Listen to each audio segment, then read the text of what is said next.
God's my agent. I have a regular agent too. An attorney, but my real agent's God. So I look at myself as I'm being deployed out in the battlefield of spiritual warfare that's going on around us. So, and some projects come to you, you just know they're not right for you. That's not where he wants you to go. And then when he wants you to go someplace, I always ask him for a sign. Is this what I'm supposed to be doing? And he'll give me a sign.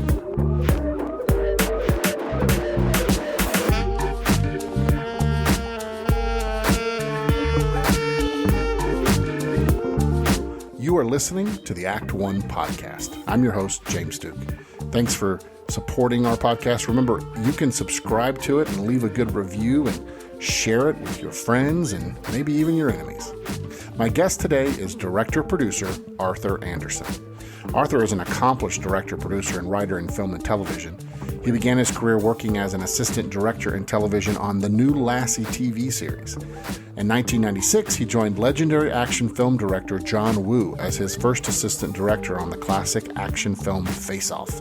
He's since gone on to AD, second unit direct, produce, and even write on other John Woo films such as Mission Impossible 2, Wind Talkers, The Hostage, and Paycheck. Arthur has also worked with director J.J. Abrams as co-producer and second unit directing on Mission Impossible 3, as well as directing some second unit on the 2009 film reboot of Star Trek. More recently, Arthur has directed numerous episodes of the hit TV series Pretty Little Liars. He's currently in pre-production on John Woo's next film.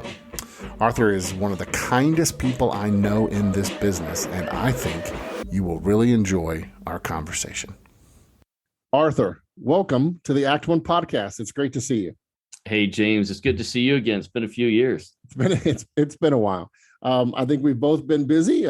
You've probably been a little bit busier than me with a lot of the projects you've been working on. And that's really what I want to spend the bulk of our conversation today is just asking you all kinds of questions about all the different things that you've done. Now, let's start off a little bit with you're a little bit of a Swiss Army knife for production. And you've kind of done it all. Your credits range from AD work to producer to director. And so I wonder if we could kind of just start there. What got you into production? Like, was it something did you always want to make film and television? Is this something that came on later in life? What got you into film and television? Well, I grew up in Charleston, South Carolina, which is a long way from Hollywood, but it is on the same latitude. And oddly enough, at one point, they were thinking about creating the film industry over in Charleston. They did quite a number of films there back in the 30s. Oddly enough, my dad was a child at the time, and they wanted to cast him in one of the parts there, but my grandmother wouldn't let him get in the business. So it took another generation before my family was able to get into Hollywood. I was always interested. I grew up in Charleston, South Carolina, went to the First Baptist Church there, went to church school. I was always interested in entertaining people. So when I went to college, I took theater, but I realized there was no route for me to go through there because it wasn't a big theater town, wasn't a lot of opportunities. So I went into finance, but my sideline was I did stand-up comedy. A guy who roomed next to me worked at a radio station, and he had a nightclub that came to him and said, "Hey, we need some good comedy spots. Everybody does all these spots, but they're not getting any attention or traction." So he approached me and says, "Hey, would you be interested in doing some comedy commercials?" I said, "Sure." So we would go into the radio station when it went off air at midnight, and we would do all these comedy spots for the local nightclubs. And then they would let us in for free. And they got to be such a big hit. The local advertising agency says, "Hey, who's doing those spots for you?" So they asked us to do comedy spots for them. So we started our own production company, and we wrote, produced, directed radio commercials. And then did you still have your finance job at the time?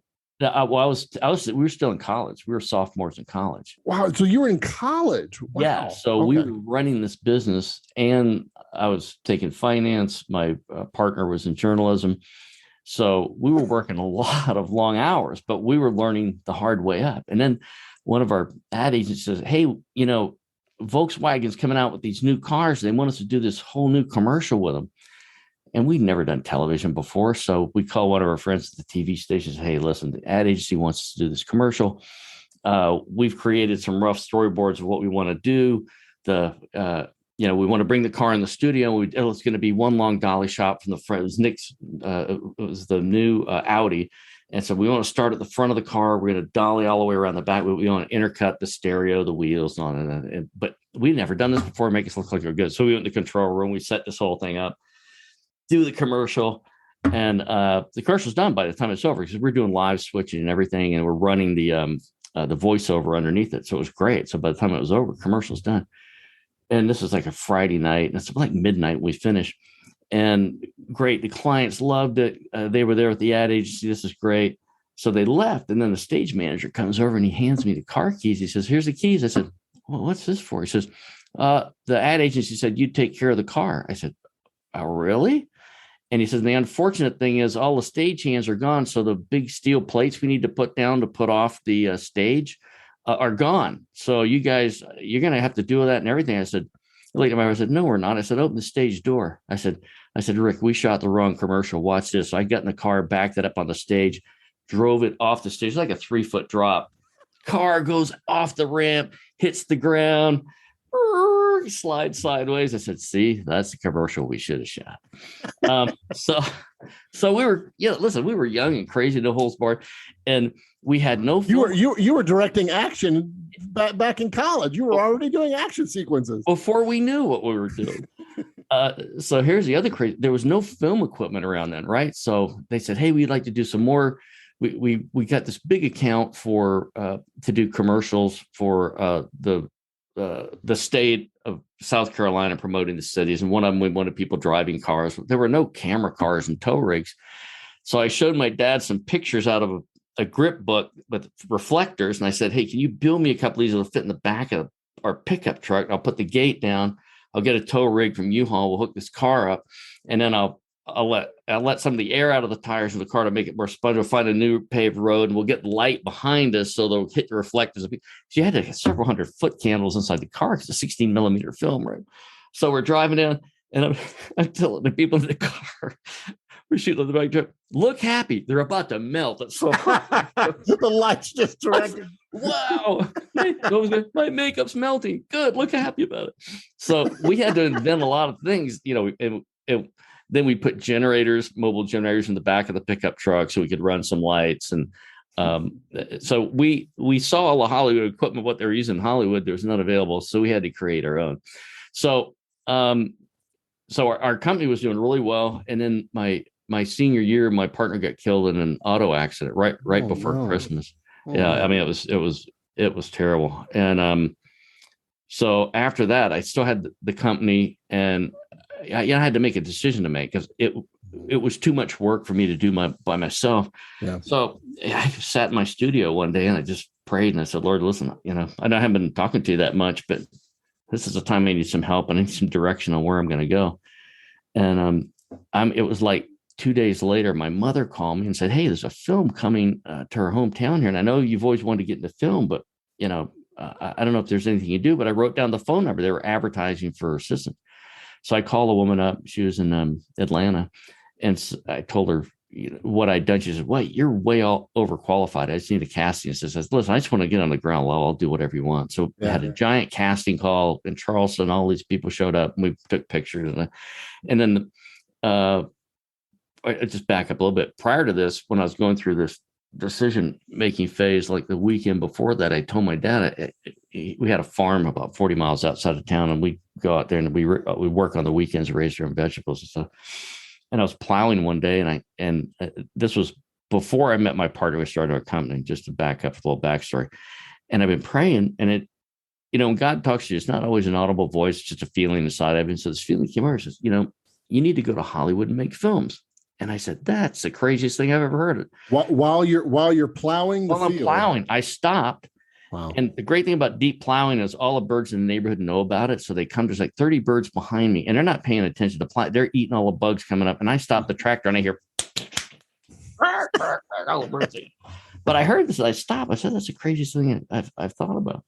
So I went to my dad, who's a great man of faith, and I said, hey, listen, this is kind of what I heard. He says, listen, you have no money to go to Hollywood. You don't have any connections. He said, listen, if that's God's plan for you, he's going to make it work. you don't have to worry about it. I said, I forgot about it. So meanwhile, we go through college, we start doing this commercials thing. This thing pops up for film. And the first day of photography was right out in front of the church I went to for 12 years, went to school through. So I had no money. I had no contacts to get there, but God brought Hollywood to my church. I mean, and that wasn't the first day I'm holding extras in the cafeteria where I spent my whole school life going to. Wow. And I worked with a couple of great assistant directors there. And the second week of filming, they both got the flu, and they said, "Who can run a film set?" I raised my hand. I said, "I have a little experience." And so that my second week in the business, I was running a film set. Are you kidding me? It was No. That's what happened. And it happened to be a comedy scene where people were running in outside a door. So it was a comedy sequence. So it was right in my forte. Do you remember what the film was?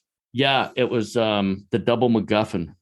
Joe Camp was directing, and so the assistant director off of that, Terry Donnelly, called me for a film he got called to take over in New York, was The Brinks Job with Billy Friedkin, and so went up there, took over. He was taking over the film. We were prep. It was already shooting, so we were shooting. It was a really tough film too.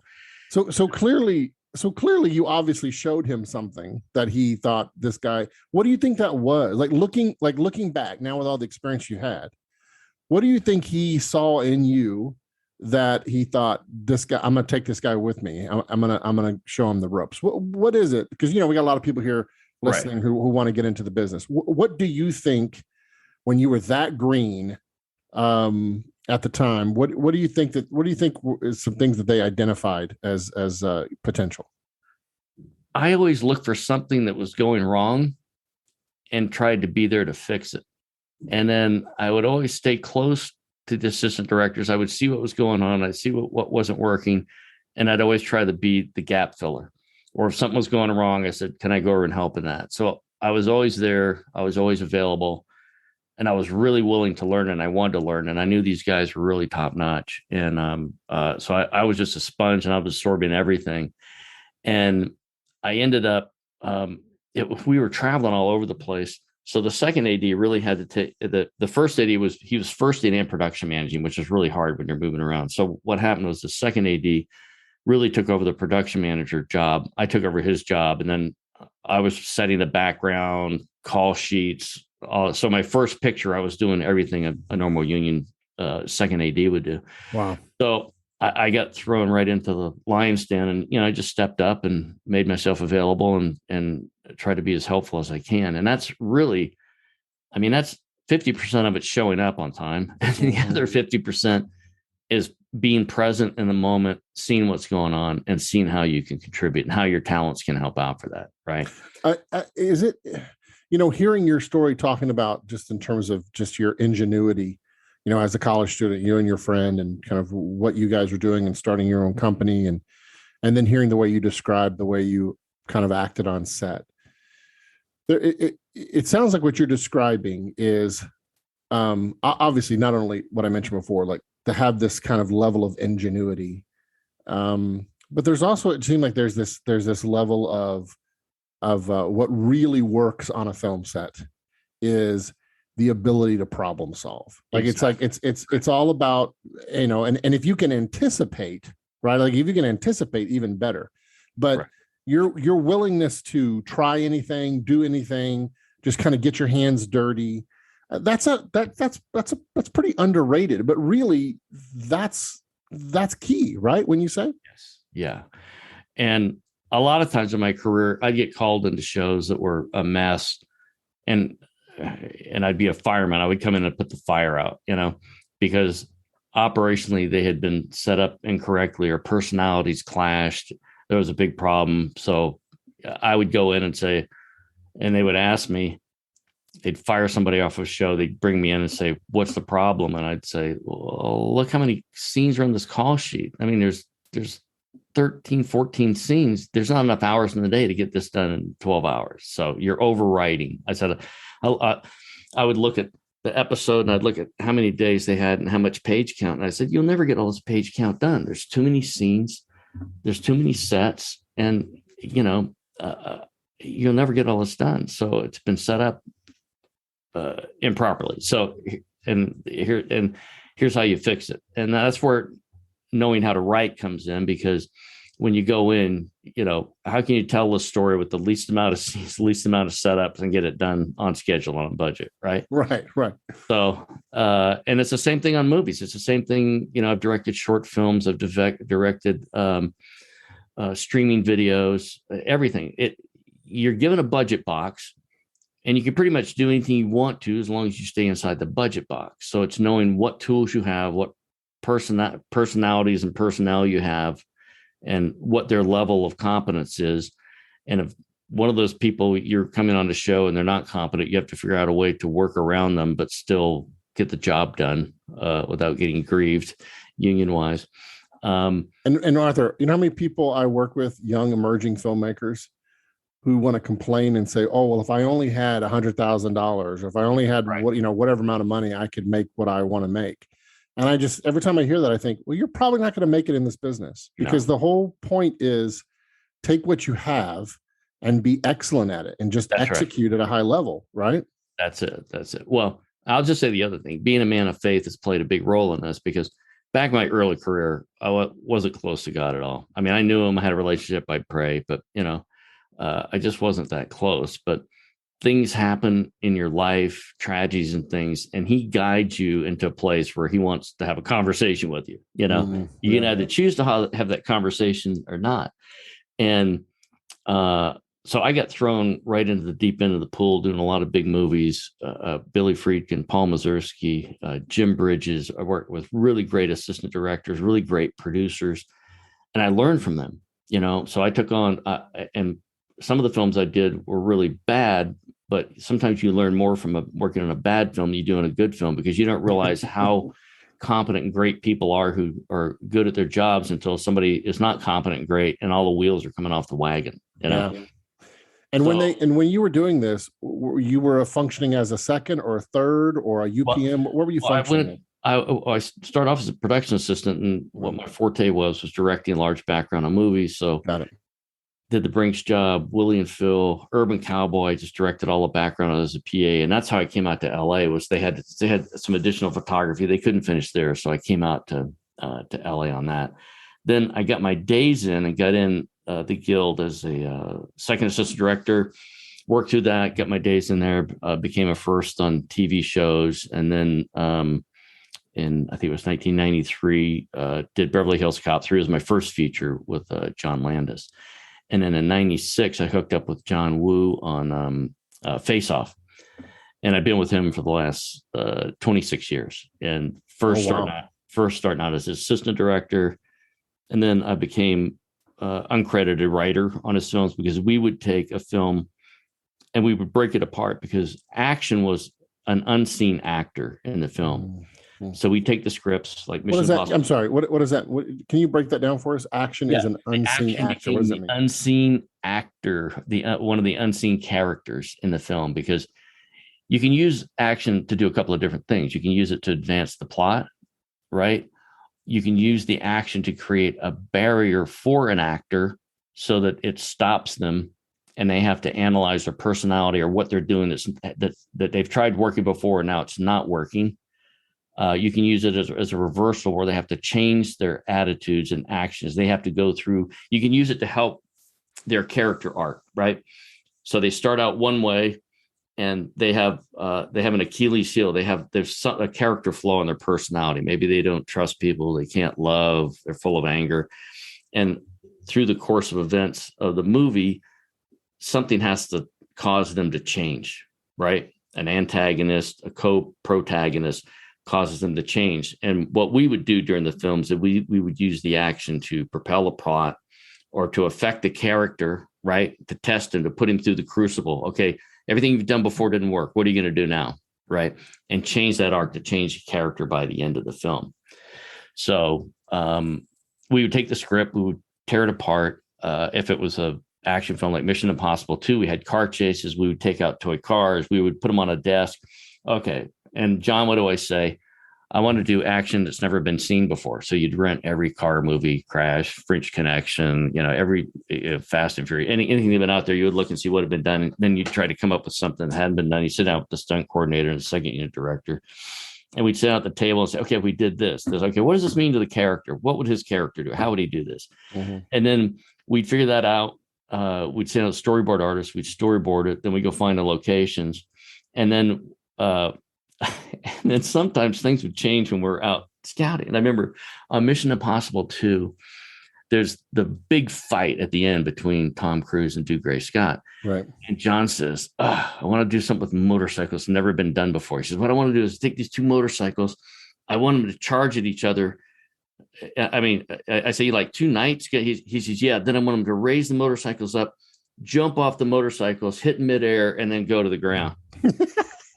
And I started laughing. I said, okay, that's really funny, Joe.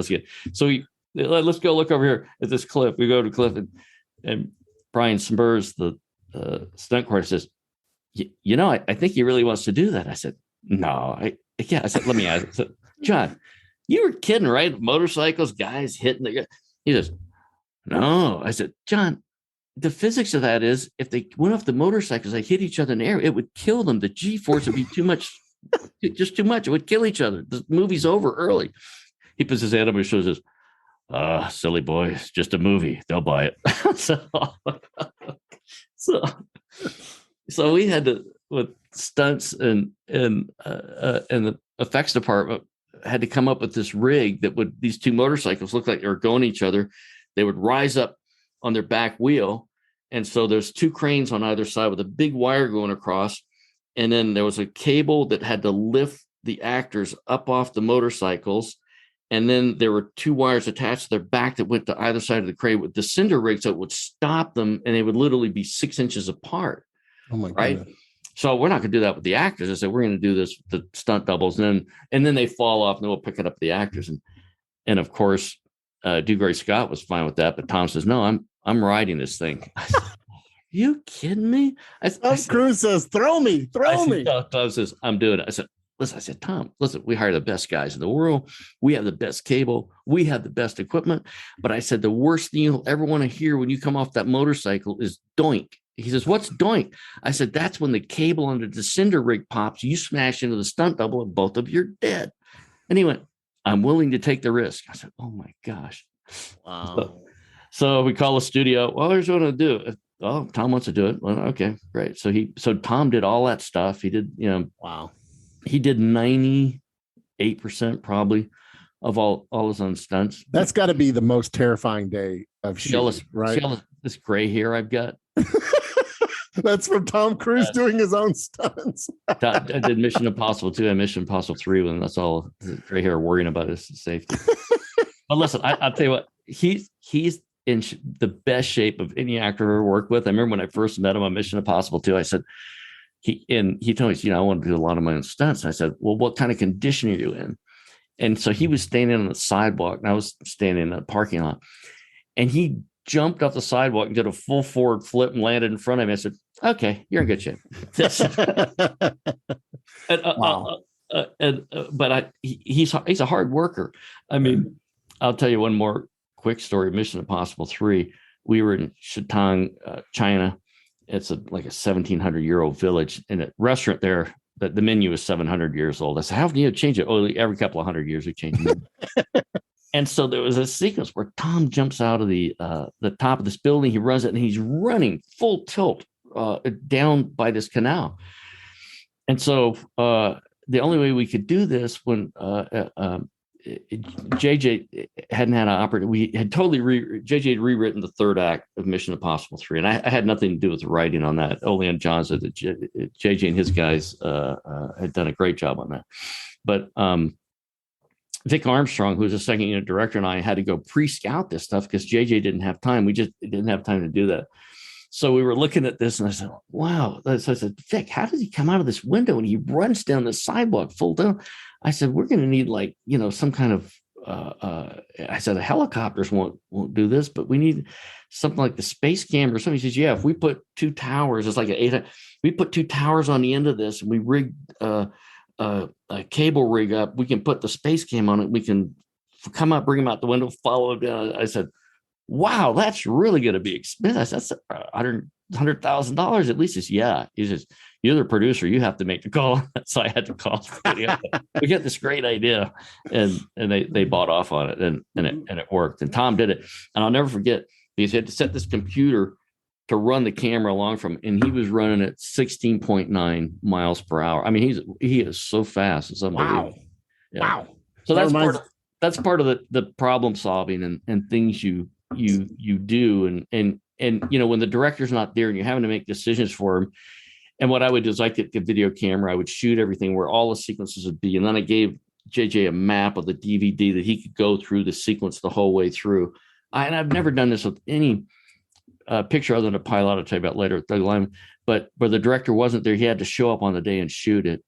And JJ did an awesome job. I mean, the sequence came out great, and we finished a day under schedule, which on a picture like that is just wow. But this was JJ's first feature film. That was his first big studio film, wasn't it? And I'd work with a bunch of people who'd worked with him on the TV show, and I knew he could do it, and he did it. And he's just, I mean, his career's taken off features from them, but he was a great guy to work with.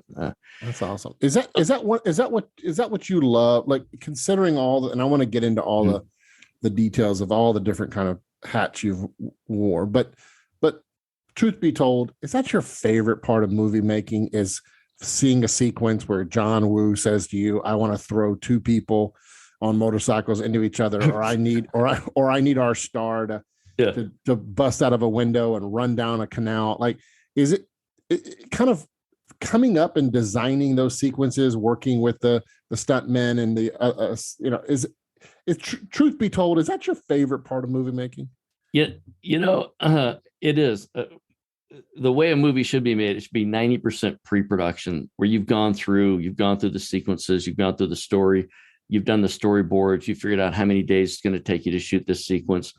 You've sat down with the actors, you've gone through, answer any of their questions early on. And that's what you sit down, you do the table read, and then you make them stay after. Say, okay, listen, if you've got any problems with the script, now's the time to bring them out, because once we start shooting, there's no time to sit around and be talking about it, because we've only got $165 million. We've got 100 days, and we've got to go hard.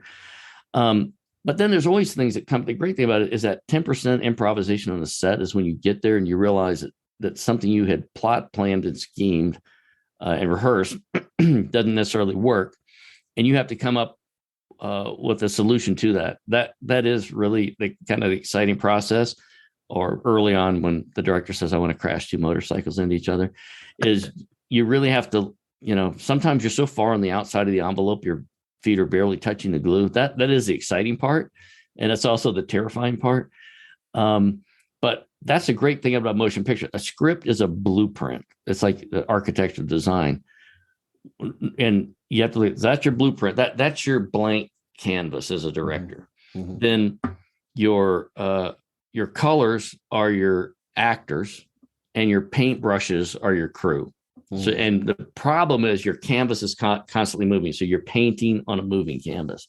Yeah. But that's the exciting part of it, is that no day's the same. And that's a terrifying part. No 2 days are the same. So is that sorry, I didn't mean to cut you off. No, I've been fortunate where I've worked on probably every type of medium in live performance, film, and television, a lot of different capacities. And it gives you a lot of joy at the end of the day when you go home, you've done something. And particularly when you work on a film that, people are going to go sit 2 hours in the dark, and it has a chance of maybe changing their lives. You take them out of their circumstances, their normal day habits and stuff. You have them suspend reality for a little while, and you give them some encouragement and some hope,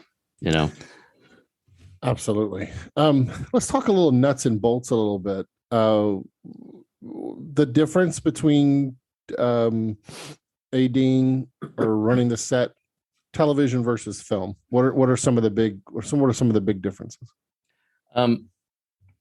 Television, in these days and times, usually you're getting the script very late on episodic When I first started out in the business, whether it's 6 or 12 episodes or 24, most of the episodes are already written. Yeah. So you're in great shape. You'd have a chance to sit down with the director, go through, and the producers, and go through and analyze what you're doing and what's the most efficient way to tell a story. In later years, you're lucky to get the script by the first day of prep in a lot of shows. And so you're going off kind of an outline and you're looking for locations, and then you get the script and you break it down, and the script is too big to shoot. So then part of my background, which has been great, having been a writer, and I've written on half-hour television back in the early 90s, is analyzing the script and say, okay, how can we condense this story so that we can get enough of it done to tell a story in an imaginative and interesting way, but yet get it done within 7 or 8 days, whatever your schedule was. And then you would sit down, you would go through, talk to the director, bring the writer in. Here's the changes we need to make to do that. And either they do it or they don't. You say, okay, well, this is going to be a 14-hour day, and the producers have to sign off on that, right? So as of having written a lot, it was always helpful to me to be able to sit down and converse with the writers, try to get and as directing television, it's the same thing. I would always bring the writer of the episode in. Usually it would take me 18 hours to go through and shot list an hour episode. Really interesting, because I took my time. On the right side of the page would be the script, and on the left side would be my piece of paper where I'd be shot listing whatever. And then I would sit down with a writer before we went to the floor, and I would flip through with them. Okay, here's what I'm seeing visually for this scene, what's happening with the actors. And I would go through, and the great thing was that, oh no, my intent was this. I said, well, you didn't write that, so let's fix that. So we'd sit down and try to fix all that before we get to the floor, because a lot of times if you get there, listen, the actors are jammed up. They're working 5 days a week. They're learning 8-9 pages of dialogue and multiple scenes. They're shooting in the rain and stuff. So it's tough on them too. So the more you can get defined before you go onto the set, and and everybody's always happier if they go there and they know, listen, we're going to work really hard here for 10 hours or 12 hours, but we're going to get done in maybe 10 because you're organized, you know what you're doing. Everybody's anxious and they're motivated to work hard, right? They're going to give you their best. And so as an assistant director on television episodes, it was usually my job to bring my episodes in way under budget, because we're getting near the end where they needed more money for the ending. So I knew how to do all the tricks, and I could come in, way under budget and make budget for the people who are shooting the ending. So I had a unique set of skills that I was able to use on that. And that got me directing assignments, like late 90s on the Lassie TV series as an assistant director. They were going over budget, and Bob Weatherwax says, hey, back in the old days, in the black and whites, we used to do 3-day episodes where it was all about the dog. I said, well, let's sit down and do that. So we sat down and we came up with the story, pitched it. They said, and I said, we can do it in 3 days. I said, no kidding. So we did that. The camera directed that episode. And they said, well, would you want to do one of the same? I said, the same scene. Okay. So we did that. We wrote another one. And I shot that one in 3 days. And what I did, there's so many shots because the dog doesn't speak, right? So the dog has to see it. So I took 3x5 index cards and I indexed every shot in the sequence, so I could lay them out, and I could, okay, dogs looking there, and then you would block shoot a lot of that stuff. Okay, have Lassie look to the right, have Lassie look to the left. Okay, have Lassie back up, look concerned. So every place you would go, you would do that. So when you get in the editing room, if you found yourself in the jam, all right, there's a shot in there, Lassie looking right to left. Look at that. Oh, now you've seen the action go to. Okay, so you always had ways to get around it. But it was a busy 3 days, like 58 setups a day. I mean, that was single camera with no video monitors. So when you were doing those, you were really busy. But that taught me a lot about action films. So later, when I was working with John Woo and stuff, I do use the same techniques for that.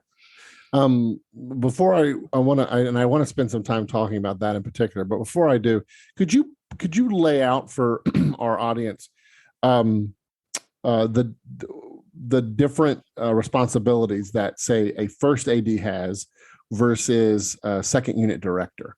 What who's doing what, how's the communication flow, and how does that work typically on some of these big budget films? Okay.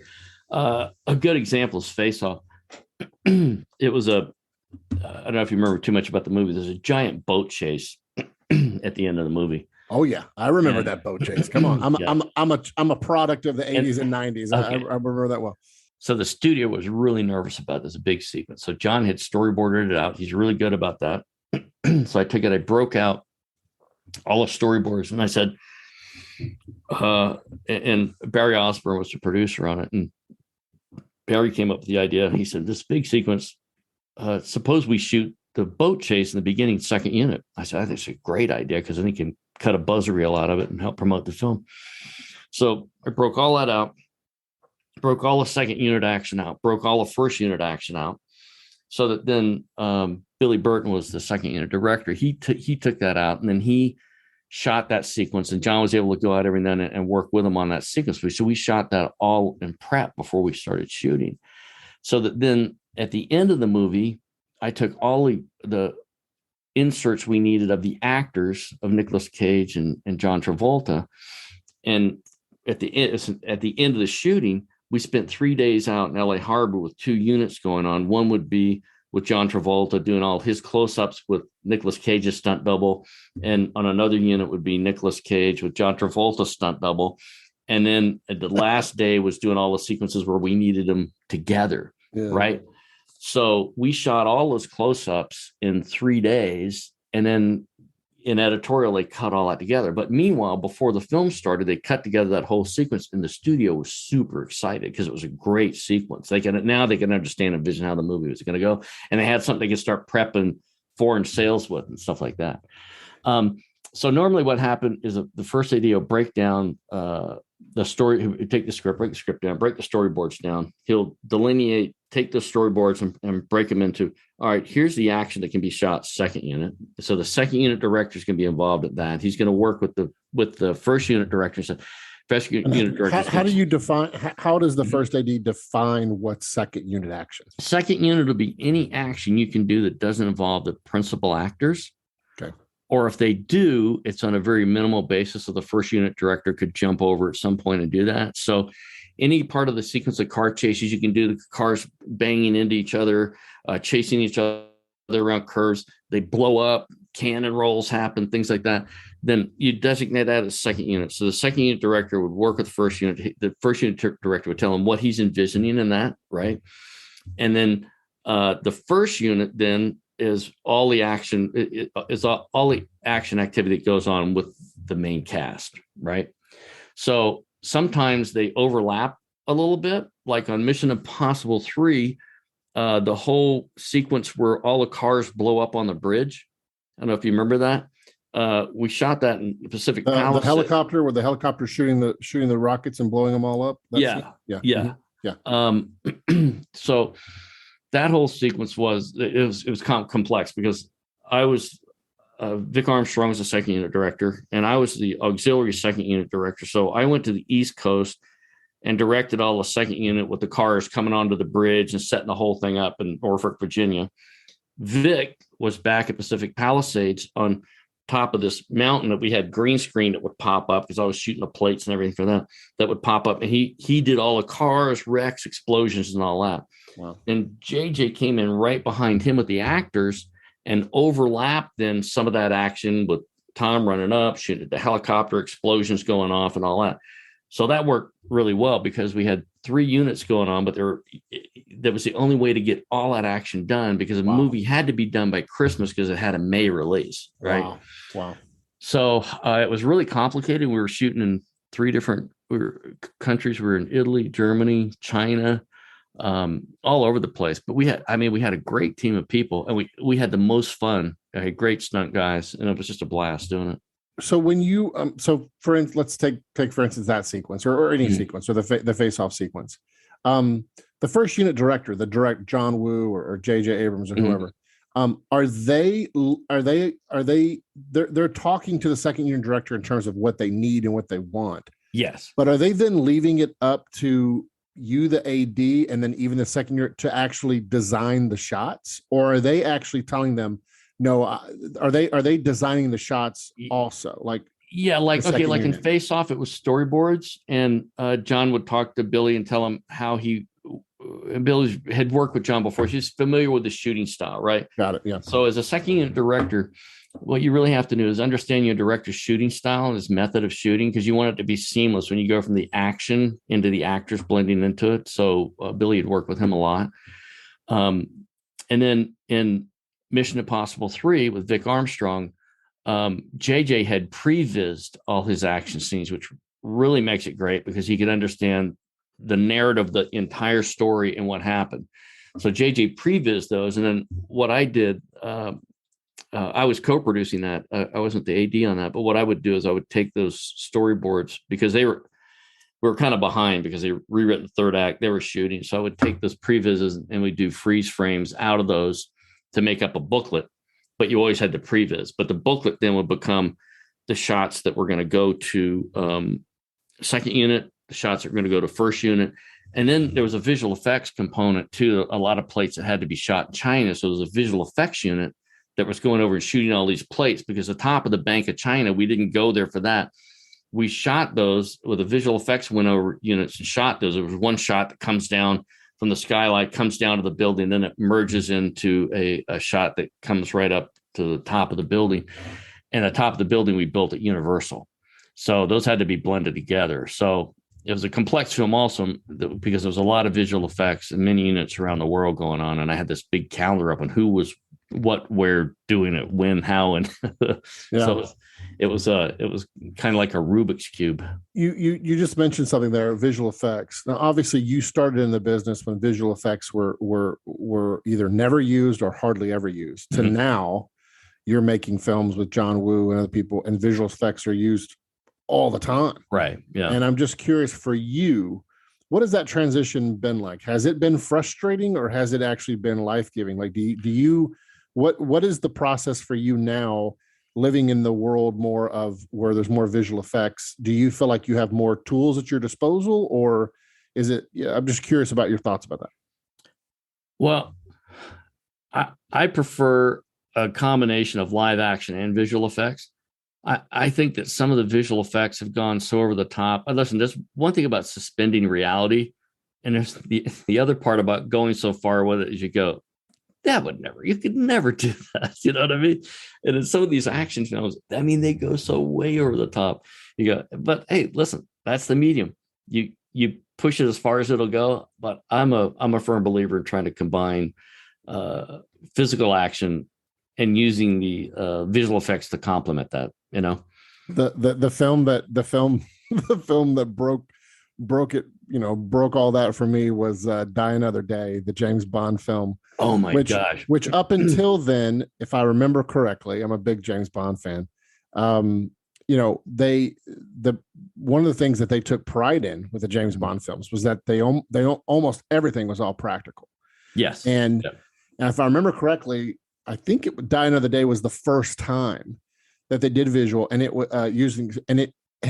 the shot of him surfing on the water with the wind, surf thing, whatever, was so out of character for a James Bond film. It wasn't even very well done. Like, that was the first time you were like, okay, this is broken. This is not serving the story. The problem is when you go over the top like that, you take the people out of the story and back into the theater, and they go, what? Yes. You don't ever want to step back in the theater and go, what? You want them after they leave the movie to go, wow, that was awesome. Yes.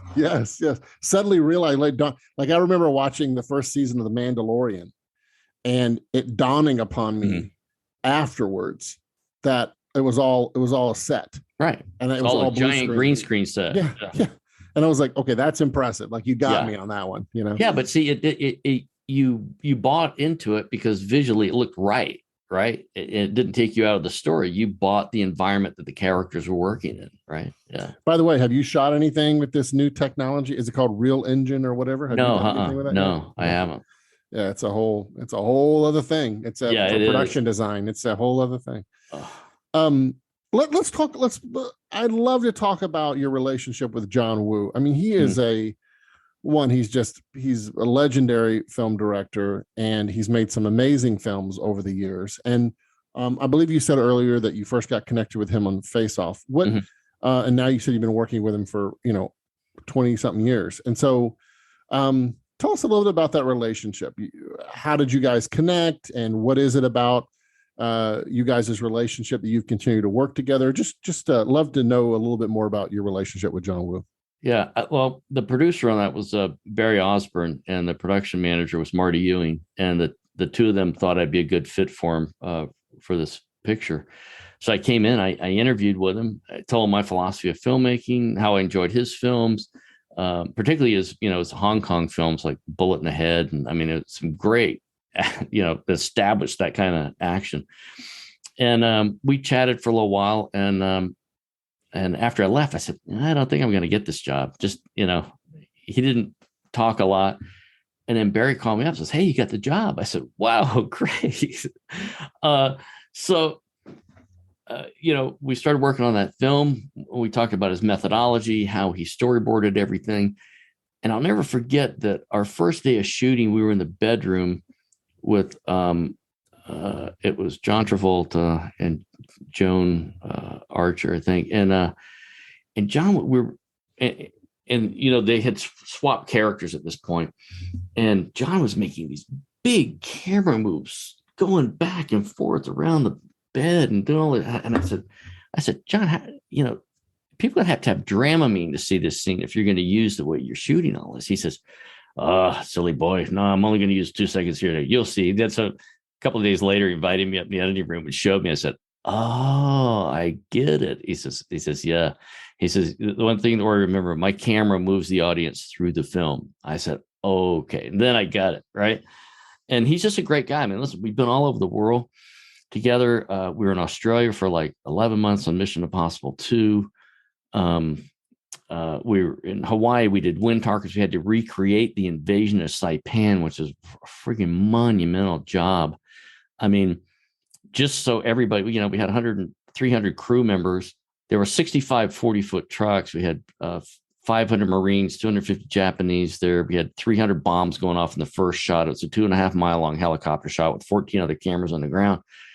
So I said, wow, we're never going to be able to show everybody where they are. So we had them build this model that was 30 feet long and 15 feet wide, and then had a little stick with a helicopter on it. And just so everybody would know where everybody was when this was going off. And I could talk through the positions and where the bombs are going off. Here's where the helicopter is going to be tracking. If anything goes, radio communications channels, the camera crews on their channel, everybody's on their different channels. We had one channel we'd all collide in together on. And I'll never forget that first shot. It took us 3 weeks to set it up. We're ready to go. I'm up on top of this giant hill. There's monitors with John and the people in the studio there. And I got these big Zeiss naval binoculars so I can see the whole battlefield, right? And it took 2 hours to do the safety meetings. I had 3 zones. I'd have to take this truck with big speakers, just do the safety meetings. So finally we get up there, we're getting ready to go. All right, had 40 effects guys setting off bombs. I said, all right, here we go, guys. All right, get ready to roll the cameras. And all of a sudden I see this shadow just come down and come across the valley. And I said, whoa. And I hear these footsteps behind me, and I can recognize Jeffrey Kimball by the way he walks. He's a DP. He says, Arthur? I said, yes, Jeffrey. He says, how long would it take to reset this battlefield? I said, well, probably take a week, Jeffrey. He said, well, you can shoot this, but it won't make a pretty picture. I go, oh my, we're spending $1 million a day, right? Oh my gosh. So, and I see just this little tip of the mountain, the sun had hit, right? It was like 2 p.m. And so I go over to the studio execs and I said, we can't shoot because the battlefield's dark. We won't be able to see anything. Just said, oh, well, if that's the way it is, you have to. So next morning we get up, we get everybody ready. We get out with the safety meetings, everything. We're going hot. And I see the sun, it's heading towards that same peak. And literally we've got like 15 minutes to get this shot up. So, all right, roll the cameras, get everything going. Here we go. Start the helicopter.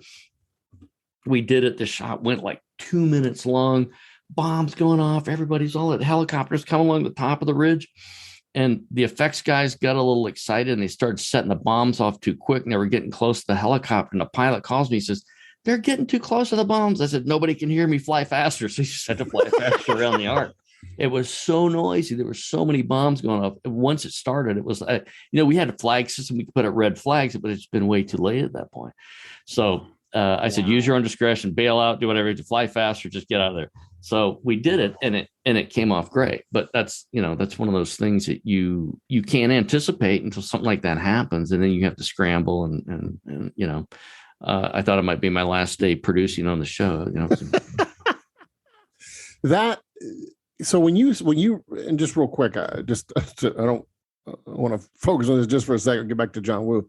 That designing a sequence like that, like when you read the script and you read that in the script, has you reached the point where your mind immediately can tell me days and dollars in terms of how much?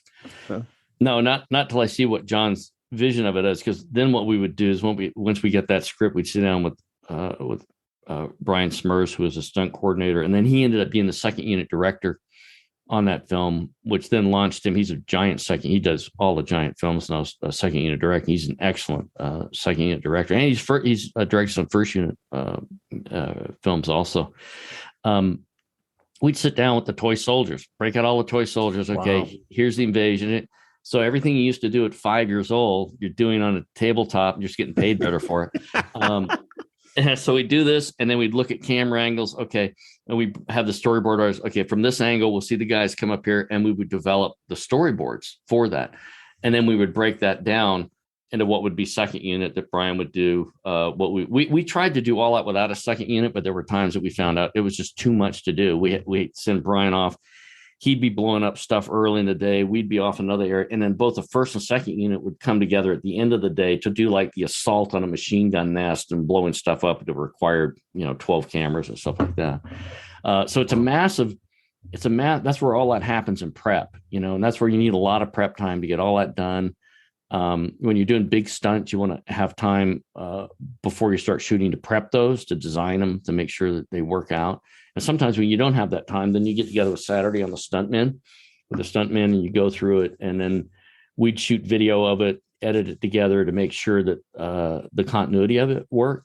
So it's a massive undertaking, but most of that you want to try to have happen in prep, because that's a cheap money to compare when you've got 150 people standing around going, wow, how are we going to do this? That's not something you want to hear. And it gives everybody a feeling of confidence too, that everybody knows what's going on, what's expected of all the departments, because the worst thing you can have on a film set is everybody not knowing what's going on, particularly when you're doing stuff like that. You bring everybody together at the beginning of the day, like we'd sit around there, here's what's going to happen today. We do this, so have this ready. So nobody wants you to be waiting for them, Yeah. And so if you give people an operational plan and they have confidence that you can execute it, and you have confidence in their abilities, it all works out much better than trying to throw the Hail Mary. Sometimes you have to throw the Hail Mary because things happen, like with the sun and stuff. But most of the time, you want to try to get all that done in pre-production. What do you, all the years you've worked with John Woo, and now that you have directed yourself, what are some things that you think you've learned from him, that you think sitting so closely next to him and working with him, what are some things that sets him apart as a director, and what do you think are some things maybe you've learned from him? Well, I think the major thing is story. He has a great sense of obligation to humanity to tell an uplifting story. He grew up in extreme poverty in the streets of Hong Kong, and it was actually a Christian family that helped give him money to be able to go to school and have books and clothes and stuff. So he has a great sense of obligation to contribute. And he's great with people that way. You'll see in this film, the dove always represents peace, right? You always see the dove or pigeons and things like that. So he's always trying to raise up the best qualities in humanity and people helping people, and coming out with a good resolution that no matter how diverse our beliefs, cultures, or skin colors are, that we have the ability to rise above that and help each other. So that goes outside his filmmaking, but that's the core of his character, and your character is reflected in your films. On the filmmaking side of it, I really learned how to move the camera, not just for the sake of moving the camera like you'll see a lot of people do in pictures, but to move the camera to tell the story. Because remember, when you're directing the audience's attention. right?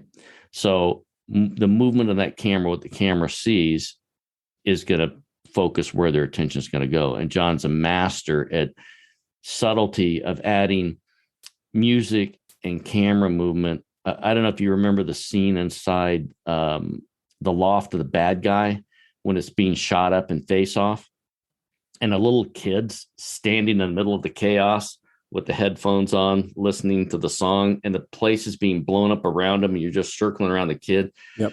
So it's the dichotomy of the innocence of the kid and hearing this song and the violence of what's happening between good and evil around him. I mean, there's things like that are just genius, that you say, wow, I never would have thought of that. That's pretty interesting. But here's innocence in jeopardy as chaos and bullets and people are dying all around him. So those are the things I learned. Number one was his character, his love of humanity and always trying to uplift it.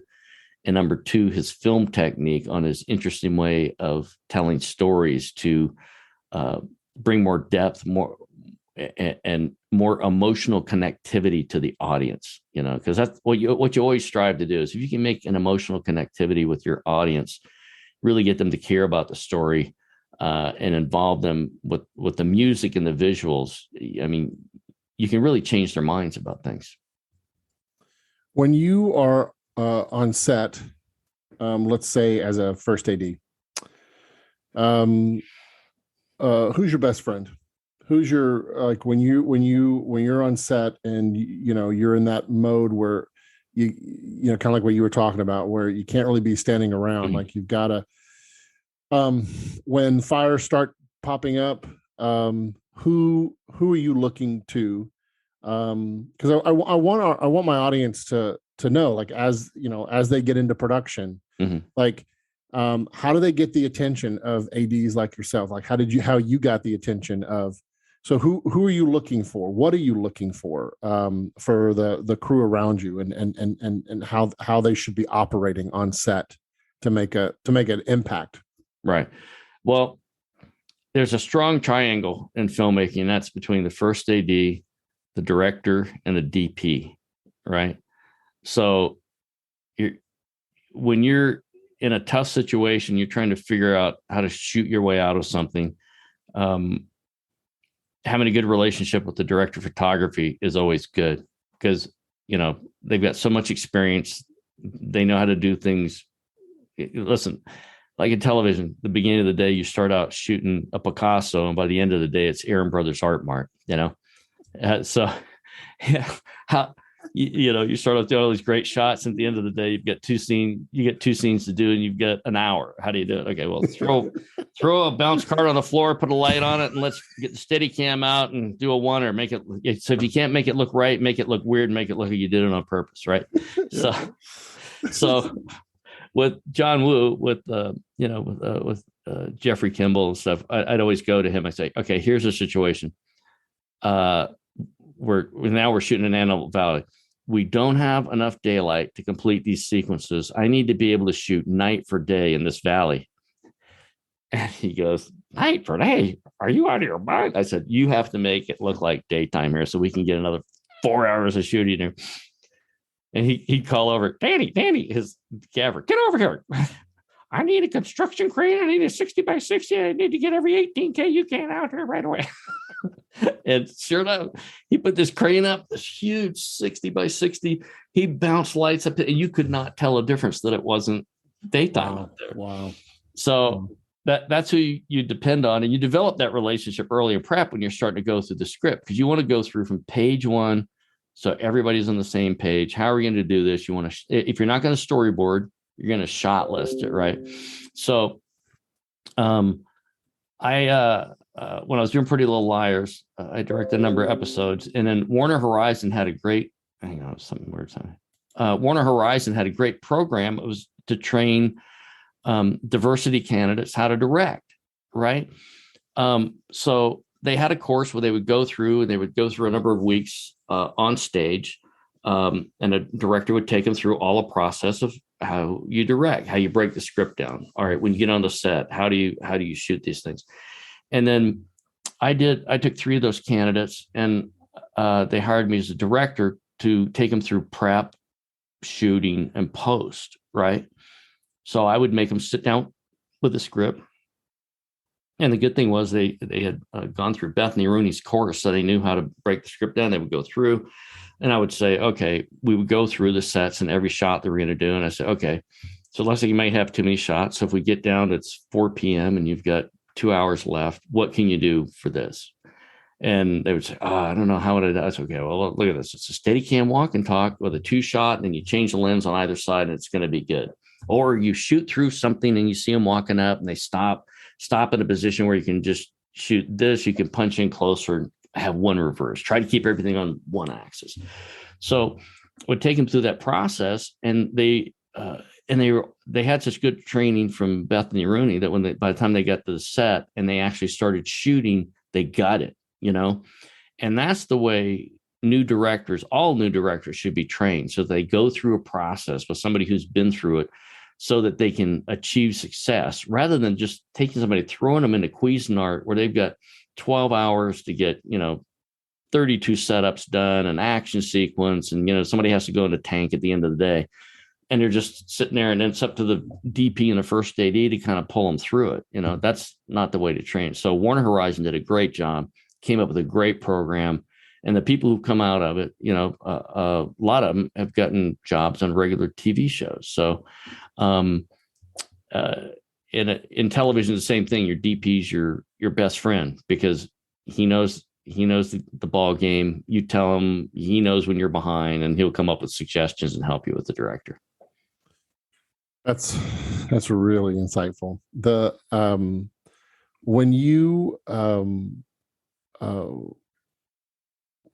when you are looking at projects to be a part of, what's a part of your decision-making process? Like, obviously, I know if you probably have some sort of relationship with a director, but are there other aspects that go into the decision-making process that would be good for a young aspiring filmmaker to know? Well, I'm a man of faith, so I look at every project from the standpoint of, how's this going to advance the kingdom? How is this going to help humanity? And if it's a really dark picture that there's no redeeming value in it at the end of it, and you just feel, about 3 years ago, I remember looking at the screeners that were coming out for movies, and I just said, is this really the best that we can do? They were all just dreadful, downer, and no redeeming value to them at all. And so when I look at a project, I look at it from the standpoint, is there some contribution this movie is going to help to elevate people or to tear them down? So if it doesn't elevate people, I tend not to take the project. So that's my first, and I always pray about projects too. I'll read a script and I'll pray about it, because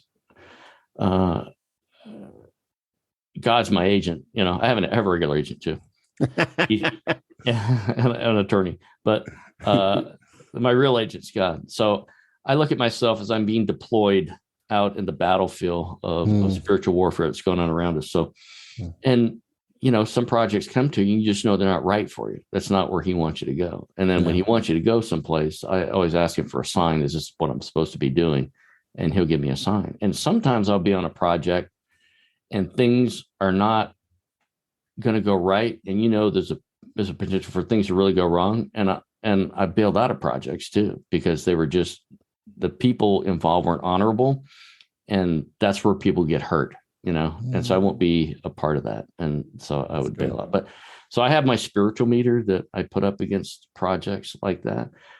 Because here's the deal about spirituality and filmmaking is, this is really important for people who are just getting into the business. If you're getting in this business for fame and fortune, go learn how to trade stocks, because you've got a much better possibility of that happening. I know, because I used to trade a lot, but you've got a better chance of making money and becoming maybe not famous, but maybe being more successful. Because Hollywood is a meat grinder. The people who get the 1% to the top have been through untold horrors to get there, and it's tough, and it's tough to stay at the top too. And sometimes your bright shining star is only good for a couple of years, and then you burn out, and you can't get arrested. So if you're a follower of Christ, you're a man or woman of faith, you need to find out what's your motivation for getting in the business. Because listen, if you're a follower of Christ, you know what the purpose of life is. Your mission is to save other people. Right now we're on the Titanic. I feel like we've hit the iceberg, but the band's still playing it. But it's not so bad. Yeah, our job as followers of Christ is to help people get in the lifeboat. Get in the lifeboat, the ship's sinking, and that's our job, right? It doesn't matter what you do. If you're making films, you're working in Wall Street. I don't care if you're digging a ditch. At the end of the day, you're working on a film set with 300 people. They're going through divorces, deaths, cancer, horrendous things. So, as a man or woman of faith, it's your job to come alongside them. And I can't tell you the number of people they've had happen to that. And I said, listen, we're not curing cancer here. We're making a film. If you need to go home and take care of something, we'll cover you. We'll get somebody in, go take care of it. If I can be of any help to you spiritually for what you're going through, listen, I'm there for you. I don't preach. I'm not an evangelist, but I know some techniques that have worked for me over the years and have helped other people. And so they're your family. So you come alongside them and you help them out. So you have to know, first of all, what's your motivation to get into the business? Pray about what does God want you to do in the business? Because what he may want you to do in the business may be not what he has in mind for you in the business. So be open to that, right? And number 3, when you do get into it, always be teachable. Always learn something. I mean, listen, I've rewritten 3 tentpole movies, written episodic television. But I tell you what, every time I sit in front of a blank screen to write a script, I feel like I know nothing. I don't know what happens. I call it cinematic amnesia or something. So I sit there and listen, I know all the techniques for outline, plot, subplot, character definition. What's the main question? What's the main conflict? What's the dilemma? Where's the reversal? Where's the character arc going? I know all that stuff, but I don't know. Sometimes I sit down in front of a blinking dot in front of a piece of paper and I go, wow, what do I know? So I'm always taking courses and classes because you will never know it all in screenwriting or anything. So when you're not learning, you're dead in this business. So anyway, here's what I think. You're getting in the business. You're a follower of Christ. Why are you getting in? What's your talent set? And the other thing you need to do is, if you've got family, there's 3 key things you have to do. First is your vertical relationship with God. Second is your relationship with your family. And then third comes your relationship with the world in your work. So you want to have that foundation before you go out. You get a lot of temptations in business. Man, when I first got in the business, I was a wild man until God got me under control. And he gave me a wife better than I deserved. And, thank God, because there's no telling where I would have ended up. But the other thing is your home, your work is going to be erratic, right? So I would suggest always look for alternative forms of passive income. So if you say you can afford to buy an apartment, see if you can buy a duplex, rent that other side out to help cover your nuts so you're just not up against it all the time. You want to try to stay out of debt. You want to live below your means. It's easiness, but whoa, I'm making this much money. Let's go buy a great house, a big car. You're going to get swallowed up in debt. And what's going on in the financial world right now, trust me, buy a duplex, live under your means. If you're first starting out and you don't want to rent, you want to have find a small piece of property, put electrical power, sewer, get a motorhome or a trailer, put it on there, live on that. You know what I mean? Yeah. But keep your nut really low, get that paid off. And here's a great thing. Then when you can't afford to house and move it, you can rent that out to somebody else. Mm-hmm. So now you're building equity. You have cash flow, right? Anything you have that's a hobby that on Saturdays you can make money off of, that you can go online, you can work an extra day, build up your bank account and buy assets that are going to pay your nut so that by the time you're in this, by the time you get to your end of your career, you have a big cash flow that you don't have to go to work every day. You have a choice to take movies and pictures, right? Listen, 5 years ago, I wanted to understand the blockchain. So I started building Ethereum miners, right? And Bitcoin miners. So I said, I'm going to try this because, it may take them a year to pay off itself, but once they're paid for that, and, sure enough, I figured out how to build them. I was interested. And now they sit in a garage and they just mine Ethereum coins. I don't have to worry about them, wow. But they do that. And they're not big ones. They just mine a little bit, but, they're still working. As the price of Ethereum and stuff go up and down, it becomes valuable. So second of all, look for some type of passive income you can have outside of this business so you're not dependent on it, right? That's really... So that when you get into shows and you're making a lot of money, put that money into assets that are going to make you money, not things that are going to cost you a payment at the end of every month. God honors that too, because listen, I'm a big giver. Whatever I get, I'm putting a large percentage of it out there because it's not my money, it's his. And he tells me, like, Samaritan's Purse is one that I'd like to contribute to because they go all over the world. People are in disasters. They go help them, right? Yeah. So I contribute to people like that.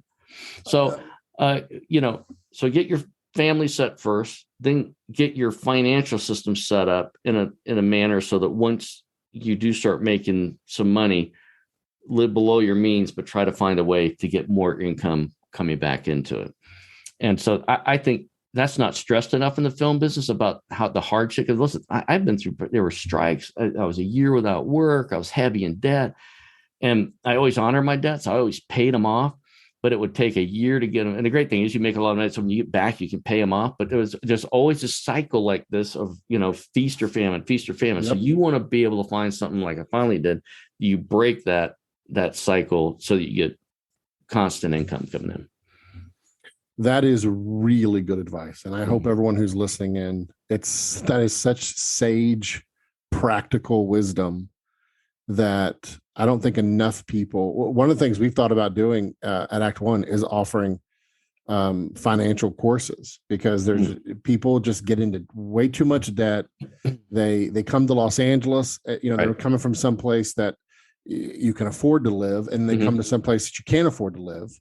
And everything just gets more and more complicated. And if you can avoid that, you're only setting yourself up for longer term success.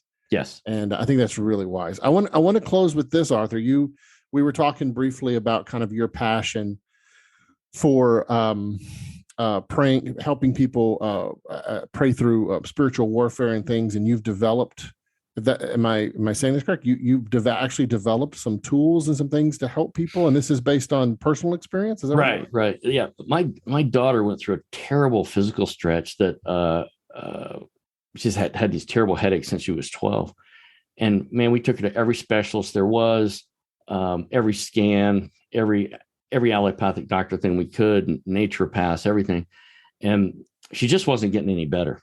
And she's on all these therapies. My wife actually became a master herbalist during this to find natural things that would help her, and it did remediate some of it. But one day she passed out, and she was in an ambulance on the way to the hospital, and her organs were failing. And I'd been studying. I said, listen, there's nothing physical that we haven't done that nobody's diagnosed this. I said, it's got to be. I went back to the instruction manual for life, the Bible. I said, there's got to be something in here that tells me what's wrong. And listen, I went through 12 years of parochial school. I had 10,000 hours of religious training by the time I got out of there. And so I always knew if there was something wrong, I could go back to that instruction. So I went back, looked at it, and I looked at what did Jesus do every time he healed somebody? And I said, wow, every time he healed somebody, first he cast out something that was oppressing or afflicting him, a demon or something, and that was every time he healed somebody. And so I said, well, that's got to be, if that was true, then it's got to be true now. So I started studying people like Win Waterly, Derek Prince, and then Bob Larson on spiritual warfare. And I'd studied a lot of them up to this point, and I found myself in that ambulance. I said, well, now this is the rubber meets the road. Is this going to work or is it going to work? I put my head on her chest, and I did spiritual warfare prayers against anything that might be oppressing or afflicting her, cast it out, and asked for and loose the healing angels of Jesus Christ upon her. And she woke up in the ambulance. Said, wow, what happened? And I said, you passed out, and you were heading down the wrong road.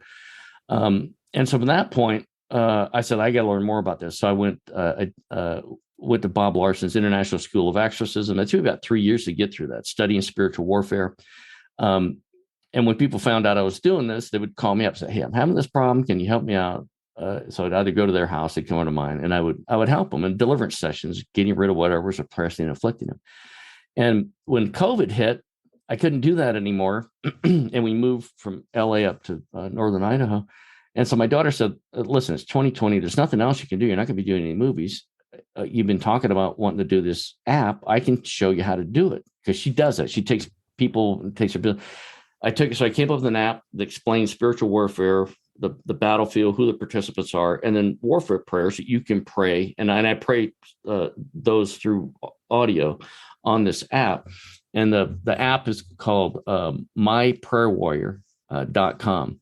And you log on that. There's a one-time fee to log into it. And then it has these prayers. And some of them I'll pray with you, and others are just prayers you can pray if you're having problems with anger, fear, depression. Listen, suicide is one of the biggest things I work with people on. Suicide's a demon. So when you hear that stuff talking in your ear saying, oh, it's not going to get any better, you got to kill yourself, that's a lie from hell. And you can rebuke that. You can bind it, cast it out, and loose the ministering angels of Jesus Christ to come help you. I can't tell you the number of people I've had. I was on, it's funny. So I did this app 2020, and I was just going to see if I could get on any of the shows to find out. So I contacted Coast to Coast AM with George Norrie, and he said, hey, we've got a slot from midnight to 2 a.m. on Christmas Eve. I said, yeah. So I went on, I explained what I was doing, what spiritual warfare was, what the battlefield we're in. And man, the thing just blew up.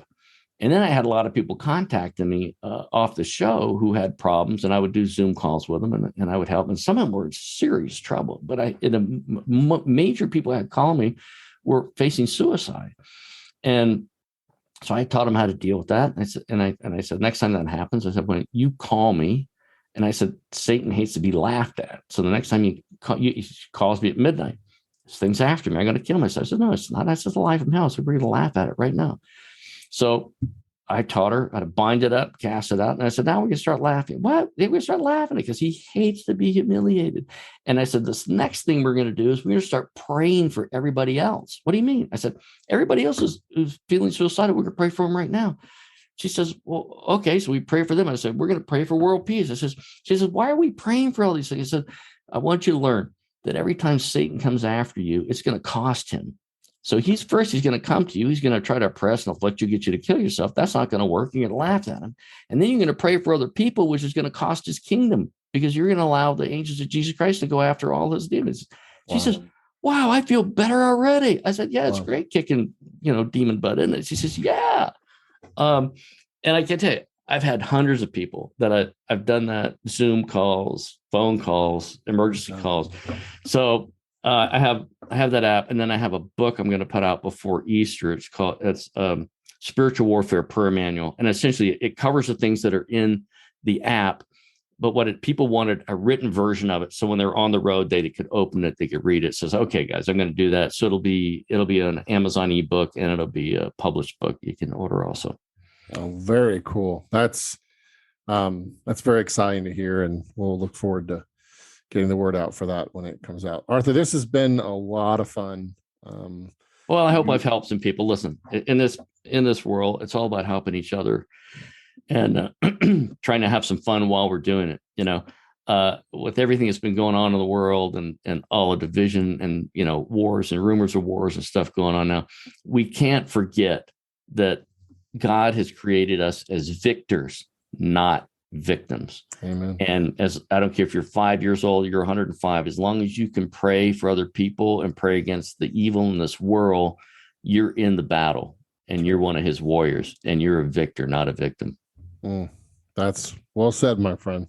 This has been a real joy. I really think that people are going to get a lot out of this podcast. You've got great stories, and it's just so good.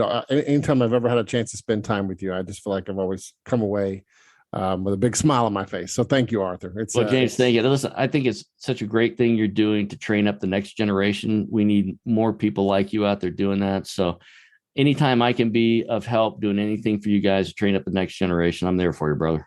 Thank you, my friend. I like to close all of our podcasts by praying for our guests. Would you allow me to do that? Oh, absolutely. All right, let's pray. Heavenly Father, we just pause and just thank you. Thank you for my brother Arthur and just the testimony that he lives, the way you have used him in so many different ways. Thank you, God, for using him on film sets and TV sets and the crews and all the people that he's worked with. And God, thank you for this ministry he has of helping people experience freedom from spiritual warfare. And God, I just pray a blessing upon Arthur. I pray a blessing of protection and of health for his entire family. I pray for just a hedge of protection over his family and everything that they do. God, I pray especially for this new film that he's working on, he's prepping. I pray that you would give him your favor and help him with just all the details. And God, we just entrust all these things to you. We lay it all at your feet, and we thank you. We pray this in Jesus' name, and your promises we stand. Amen. Thank you for listening to the Act One podcast. Celebrating over 20 years as the premier training program for Christians in Hollywood, Act One is a Christian community of entertainment industry professionals who train and equip storytellers to create works of truth, goodness, and beauty. The Act One program is a division of Master Media International. To financially support the mission of Act One or to learn more about our programs, visit us online at actoneprogram.com. And to learn more about the work of Master Media, go to mastermedia.com.